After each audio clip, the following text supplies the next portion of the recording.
हरे कृष्णा। नवरात्रि के 9 दिन में 9 रूप अलग अलग रूप की पूजा की जाती है। पहला दिन माँ शैलपुत्री, इनकी पूजा के लिए गाय का घी का भोग लगाया जाता है। इसके अलावा धूप दीप सिंदूर अक्षत सफ़ेद फूल से इनकी पूजा की जाती है। का दूसरा रूप ब्रह्मचारिणी, इनको शक्कर और पंचामृत से भोग लगाया जाता है। जो ब्रह्मचारिणी माँ की आराधना करते हैं, माँ उन्हें दीर्घायु का वरदान देती हैं। तीसरा दिन चंद्र घंटा, इस दिन दूध या दूध से बनी चीज जैसे खीर इनका भोग लगाई जाती है। नवरात्रि के चौथा दिन माँ कुष्मांडा की पूजा की जाती है। इस दिन मालपुआ का भोग लगाया जाता है। पांचवा दिन माँ स्कंद माता की पूजा की जाती है। इस दिन केले का भोग लगाया जाता है। छठवां दिन नवरात्रि के माँ कात्यायनी की पूजा की जाती है। इस दिन मीठे पान का भोग लगाना चाहिए। नवरात्रि के सातवां दिन माँ कालरात्रि का पूजा करनी चाहिए। इस दिन गुड़ या गुड़ से बनी कई चीज़ों को भोग लगाया जा सकता है। माँ दुर्गा की 8वें दिन महागौरी की पूजा करनी चाहिए। इस दिन नारियल का हमें भोग लगाना चाहिए। सीताफल का भी भोग लगाया जा सकता है तथा 9वें दिन माँ सिद्धिदात्री का दिन होता है। इस दिन हमें सफ़ेद तिल तथा बतासे और पान का भोग अवश्य लगाना चाहिए। नवरात्रि के समय हमें बतासे के भोग रोज ही लगाना चाहिए। नवरात्रि के 9 दिन रोज ही हमें प्रातःकाल स्नान आदि करके माँ भगवती की खूब सारी पूजा करनी चाहिए। प्रातः तथा शाम के यदि हो सके तो मंदिर जरूर, देवी माँ के कोई मंदिर आसपास है तो जाना चाहिए।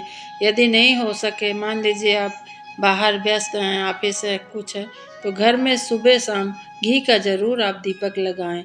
इससे माँ भगवती प्रसन्न होती हैं।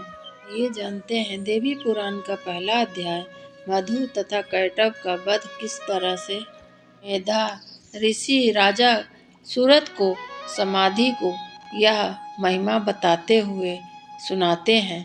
तो चलिए सुनते हैं। महर्षि मार्कंडेय जी कहते हैं, सूर्य के पुत्र सावर्ण की उत्पत्ति की कथा विस्तार पूर्वक कहता हूँ, सुनो।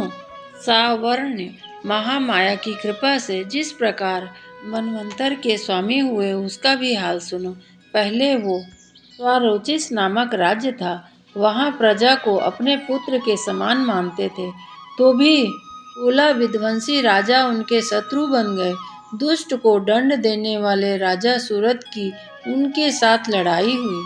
कुला विध्वंसियों की संख्या कम होने पर भी राजा सूरत युद्ध में उनसे हार गए। तब वह अपने नगर आ गए। केवल अपने ही देश राज्य की उनके पास रह गया और उस देश के राजा होकर राज्य करने लगे।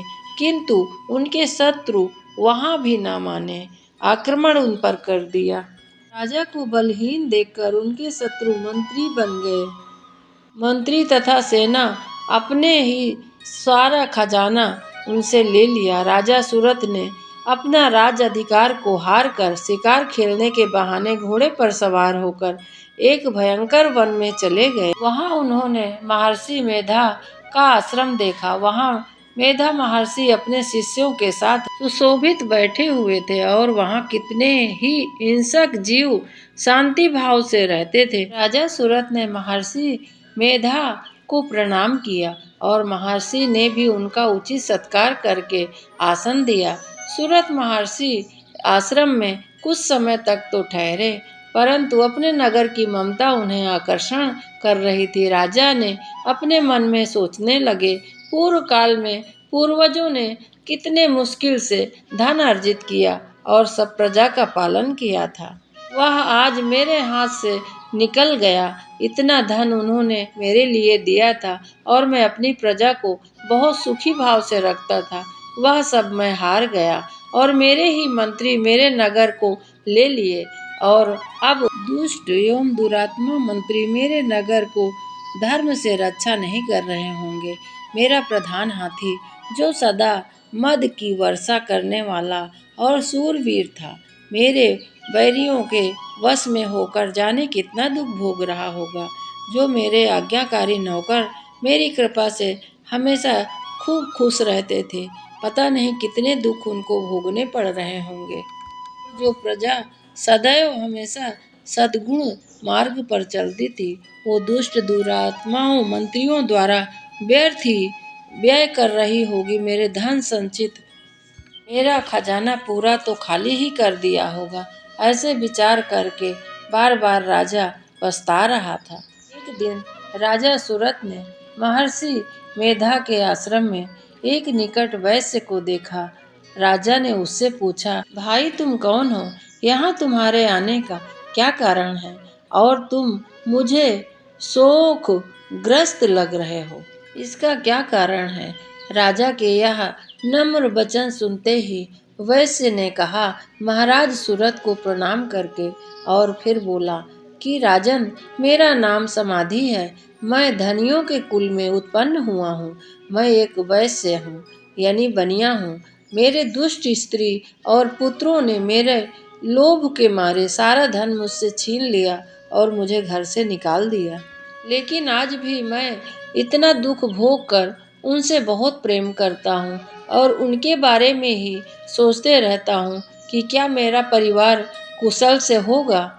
इस प्रकार का मुझे उनका समाचार नहीं प्राप्त हो रहा है, इसलिए मैं आज भी इस दुख से दुखी हूँ कि मैं उनसे इतना प्रेम क्यों करता हूँ, जिसके लिए मुझे यहाँ आकर दुख भोगना पड़ रहा है। उसी परिवार में इतनी मेरी आसक्ति क्यों है? अब राजा बोले, जिस धन के लोभ से स्त्री और पुत्रों ने तुम्हें निकाल दिया, फिर भी तुम्हारा चित्त उनमें इतना प्रेम क्यों करता है?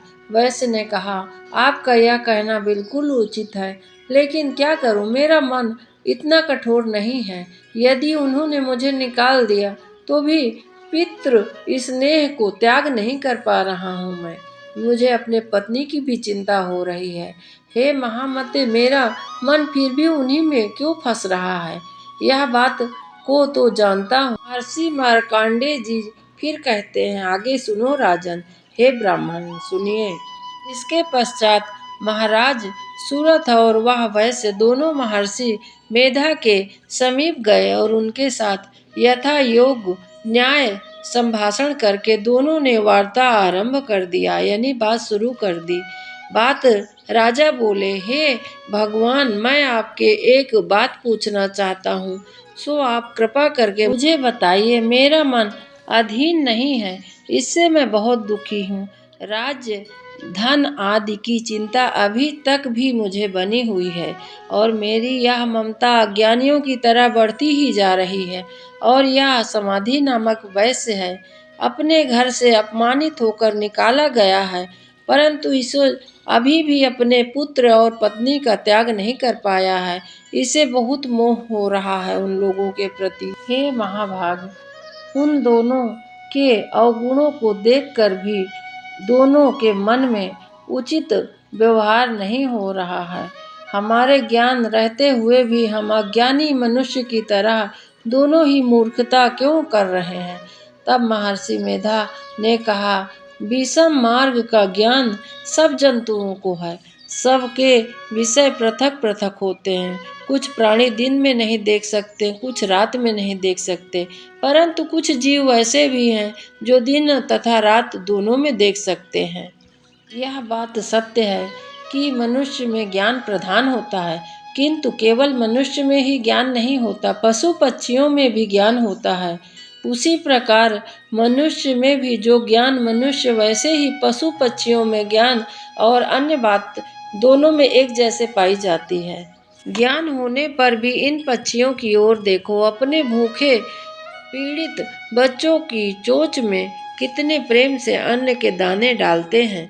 हे राजन, ऐसा ही प्रेम मनुष्य अपनी संतान के प्रति करता है तथा लोभ उसके अंदर भरा होता है। अपने बच्चों के लिए वो अनेक प्रकार से कर्म करता है और इस उपकार के बदले वो अपने बुढ़ापे में अपने पुत्र पुत्री से अपना उद्धार चाहता है और इसी प्रकार बार बार मोह के गड्ढे में गिर जाते हैं। भगवान श्री हरि की जो माया है, उसी से यह संसार मोहित हो रहा है। इसमें आश्चर्य की कोई बात नहीं है, क्योंकि वह भगवान विष्णु की योग निद्रा है। यह माया ही तो है जिसके कारण संसार में मोह जकड़ा हुआ है। यही महामाया भगवती देवी ज्ञानियों के चित्त में बलपूर्वक खींचकर मोह को डाल देती हैं और उसी के द्वारा संपूर्ण जगत की उत्पत्ति होती है। यही भगवती देवी प्रसन्न होकर मनुष्य को मुक्ति प्रदान करती हैं। यही संसार के बंधन के कारण तथा संपूर्ण ईश्वरों की स्वामिनी भी हैं। महाराज सूरत ने फिर पूछा, भगवान वह देवी कौन सी हैं जिनको आप महामाया कहते हैं? हे ब्रह्मन, वह कैसे उत्पन्न हुई और उनका कार्य क्या है? उनके चरित्र कौन कौन से हैं? प्रभु, उसका जैसा प्रभाव हो, वैसा ही स्वरूप हो, वैसा ही कृपा करके मुझसे कहिए, मैं आपसे सुनना चाहता हूँ। महर्षि मेधा बोले, हे राजन, यह देवी नित्य स्वरूपा हैं। उनके द्वारा ये संसार रचा गया है, तब भी उनकी उत्पत्ति अनेक प्रकार से होती है। वह सब मुझसे सुनो। वह देवताओं को कार्य सिद्ध करने के लिए प्रकट होती हैं। उस समय वह उत्पन्ना कहलाती हैं। संसार को जलमय करके जब भगवान विष्णु योग निद्रा में आश्रय लेकर शैया पर जाकर सो रहे थे, तभी मधुकैटभ नाम के 2 असुर उनके कानों से मैल के रूप में प्रकट हुए और वह श्री ब्रह्मा जी के सामने आकर उन्हें मारने को तैयार हो गए। श्री ब्रह्मा जी ने जब उन दोनों को अपनी ओर आते हुए देखा और यह भी देखा कि भगवान योग निद्रा में सो रहे हैं, तो उस समय श्री भगवान को जगाने के लिए उन्होंने नेत्रों में निवास करने वाली योग निद्रा की स्तुति करने लगते हैं। श्री ब्रह्मा जी ने कहा, हे देवी, तुम ही स्वाहा हो, तुम ही स्वधा हो, तुम ही वष्टाकार हो, स्वर भी तुम्हारा ही स्वरूप है और तुम ही जीवन देने वाली सुधा हो। नित्य अक्षर प्रणव में आकार, ऊकार, माकार, ये तीनों में माताओं के रूप में भी तुम ही स्थित हो। इसके अतिरिक्त जो बिंदपत अर्थ मात्रा है, जिसका कि विशेष रूप से उच्चारण नहीं किया जाता है, हे देवी, वह भी तुम ही हो। हे देवी, संध्या, सावित्री तथा परम जननी तुम ही हो। तुम इस विश्व को धारण करने वाली हो। तुमने ही इस जगत की रचना की है और तुम ही इस जगत का पालन करने वाली हो। तुम ही कल्प के अंत में सबको भक्षण करने वाली हो। हे देवी, जगत की उत्पत्ति के समय तुम सृष्टि रूपा हो और पालन काल के स्थिति में और कल्प के अंत में संहार रूप धारण किए हुए हो। तुम ही महाविद्या, महामाया, महामेधा और मोह धात्री हो। हे ईश्वरी, भक्षण करने वाली हो। हे देवी, जगत की उत्पत्ति के समय तुम सृष्टि रूपा होती हो, पालन काल के स्थिति में तुम रूपा हो और कल्प के अंत में महासंहार रूपा धारण कर लेती हो। तुम ही महाविद्या, महामाया, महामेधा, महारात्रि तथा मोह रात्रि भी हो। हे ईश्वरी, मेधा रूप बुद्धि भी तुम ही हो। लज्जा, पुष्टि, तुष्टि वे शांति और क्षमा भी तुम ही हो। तुम ही खड्ग धारणी, शूल धारणी, घोर रूप तथा गदा, चक्र, शंख और धनुष को धारण करने वाली, बाण, भुसुंडी और परिघ, यह भी तुम्हारे ही अस्त्र हैं। तुम सौम्य तथा सौम्यतर हो। यही नहीं बल्कि जितनी भी सौम्य तथा सुंदर वस्तुएं हैं इस संसार में, सबसे बढ़कर सुंदर तुम हो और उसके ऊपर सबसे रहने वाली सुंदर तुम ही हो। हे सर्व स्वरूपे देवी, जो भी सहसत पदार्थ है और उनमें जो शक्ति है, वह सभी आपसे ही है। भला तुम्हारी स्तुति कौन कर सकता है? और इस संसार की सृष्टि, पालन तथा संहार करने वाले जो भगवान हैं, उनको भी जब तुमने निद्रा के वशीभूत कर दिया है, तो फिर तुम्हारी स्तुति कौन कर सकता है? हे माँ, मुझे भगवान विष्णु तथा भगवान शंकर को शरीर धारण कराने वाली तुम ही हो। तुम्हारी स्तुति करने की शक्ति किसमें है? हे देवी, तुम तो अपने इस उदार प्रभाव के कारण ही प्रशंसनीय हो। मधु और कैटभ को जो भयंकर असुर हैं, इन्हें मोह में डाल दो और श्री हरि को, भगवान विष्णु जी को जगा दो और उनमें इनको मार डालने की बुद्धि उत्पन्न कर दो। महर्षि मेधा बोले, हे राजन, जब श्री ब्रह्मा जी ने देवी से इस प्रकार स्तुति करके भगवान को जगाने के लिए तथा मधु और कैटभ को मारने के लिए कहा, तो वह भगवान श्री हरि के नेत्र, मुख, नासिका तथा बाहु, हृदय, वक्ष स्थल से निकल के ब्रह्मा जी के सामने खड़ी हो गई। का ऐसे करना हुआ कि भगवान श्री हरि तुरंत जाग उठ गए और दोनों असुरों को देखा तो अत्यंत बलवान तथा पराक्रमी दिख रहे थे, मारे क्रोध के, जिनके नेत्र लाल हो रहे थे और ब्रह्मा जी के वध करने के लिए तुरंत तैयार ही थे। तब तक दोनों दुरात्मा असुरों के साथ भगवान श्री हरि पूरे 5000 वर्ष तक लड़ते रहे।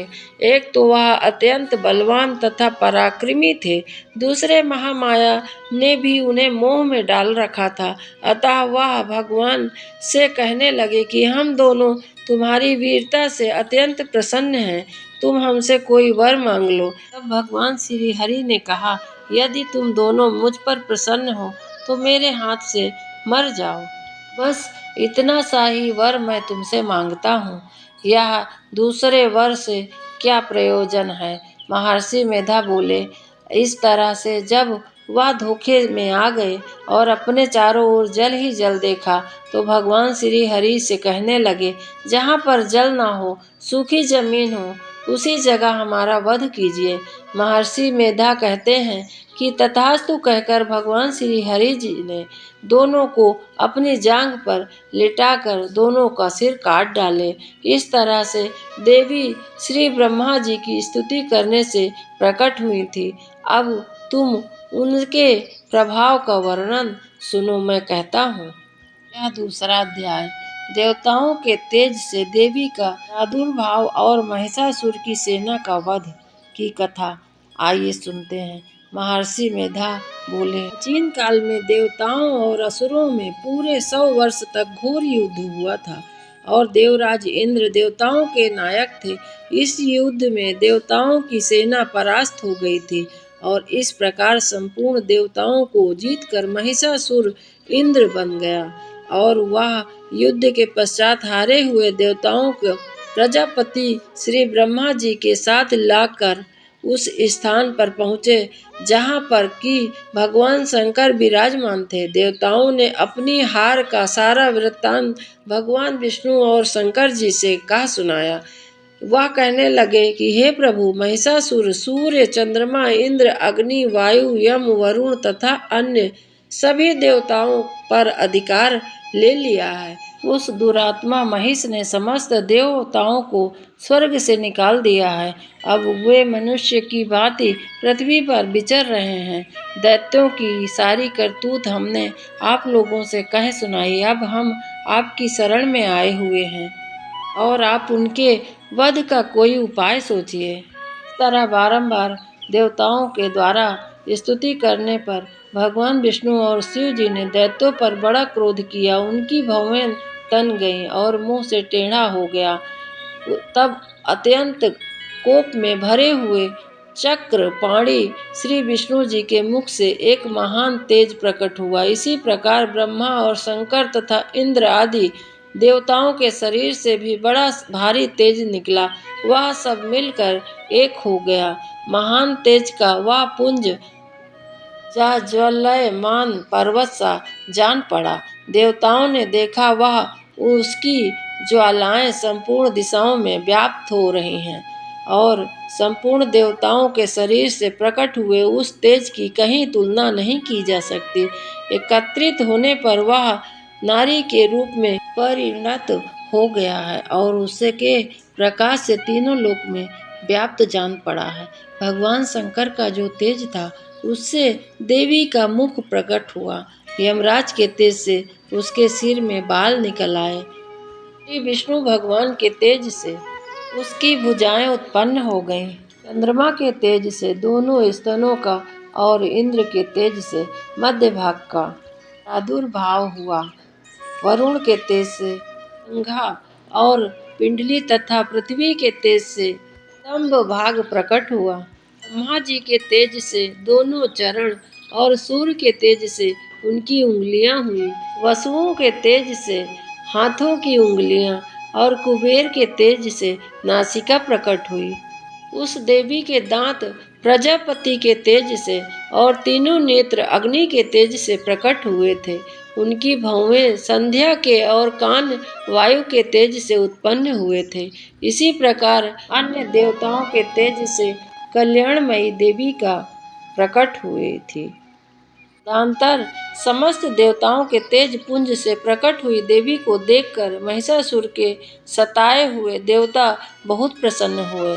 पिनाकधारी भगवान शंकर ने अपने शूल से एक शूल निकालकर उन्हें दिया। फिर भगवान विष्णु ने भी अपने चक्र सुदर्शन से उत्पन्न खड्ग करके भगवती को अर्पण किया।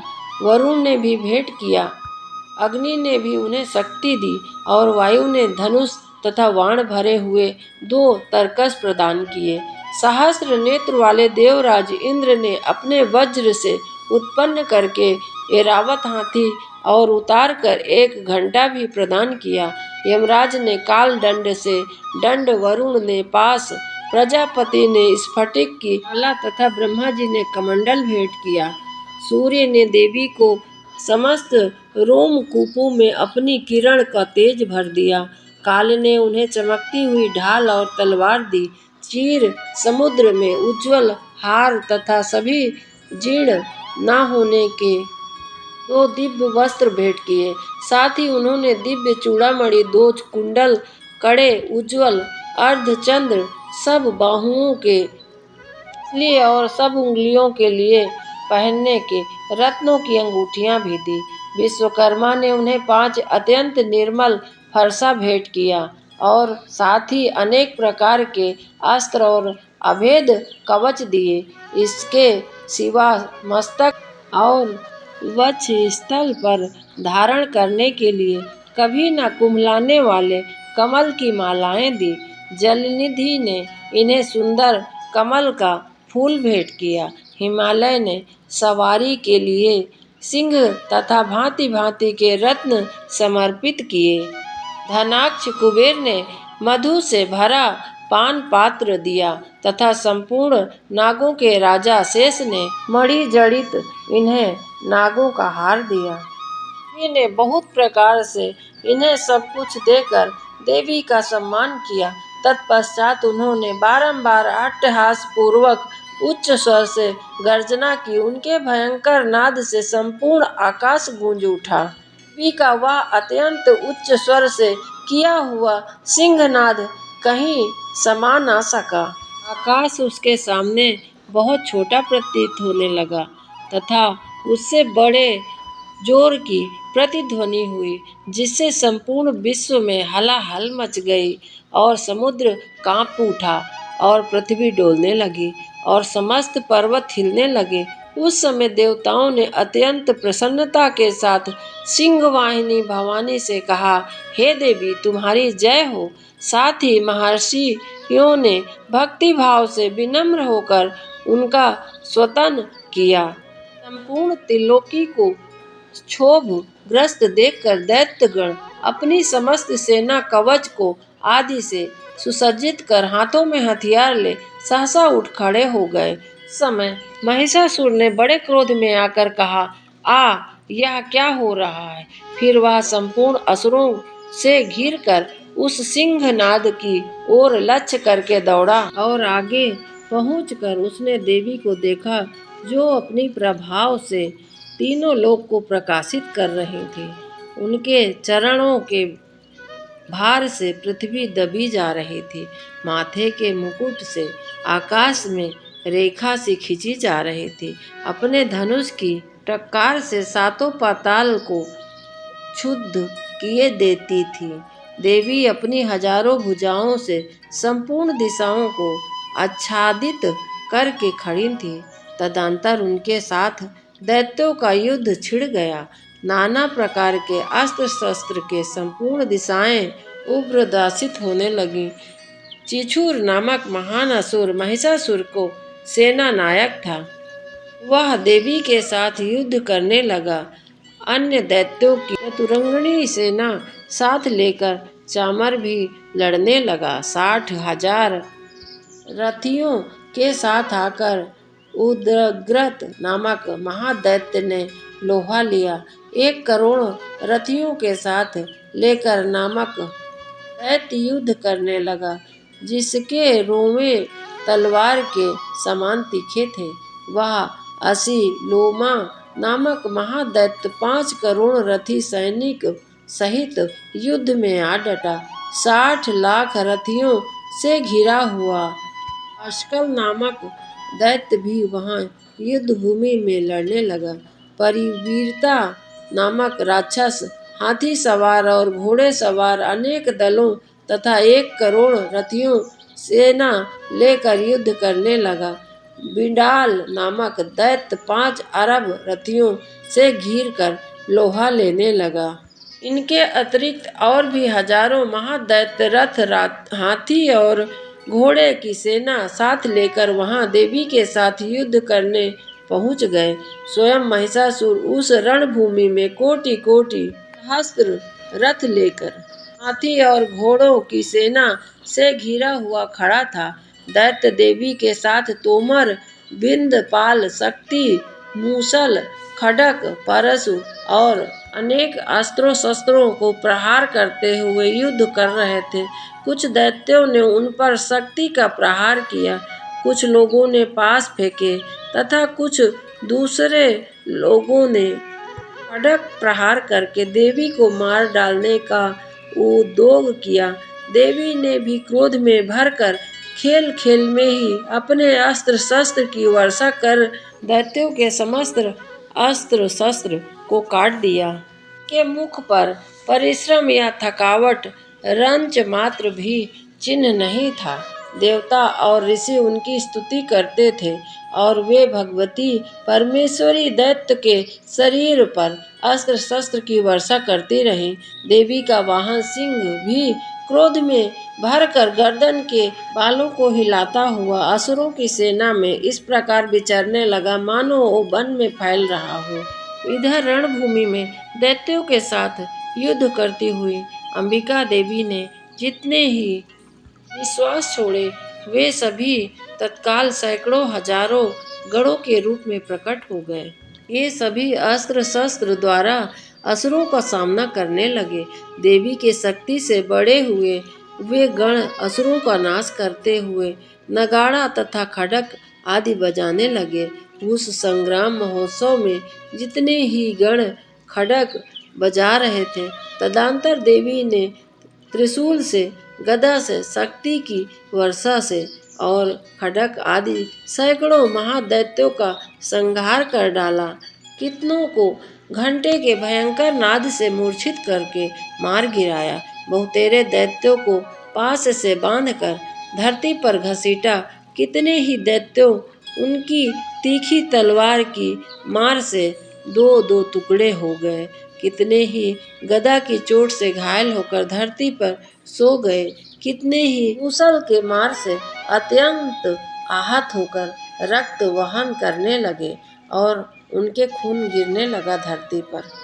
कुछ दैत्य शूल से छाती फट जाने के कारण पृथ्वी पर ढेर हो गए और उस रणभूमि वाण समूहों की दृष्टि से कितने ही असुरों की कमर टूट गई। बाज की तरह झपटने वाले देव पीड़क दैत्यगण अपने प्राणों से हाथ धोने लगे। इन्हीं की बाहें छिन्न भिन्न हो गई, कितनों की गर्दनें कट गईं, कितने ही दैत्यों के मस्तक कटकर नीचे गिरने लगे। कुछ लोगों के शरीर के मध्य भाग भी विदीर्ण हो गए।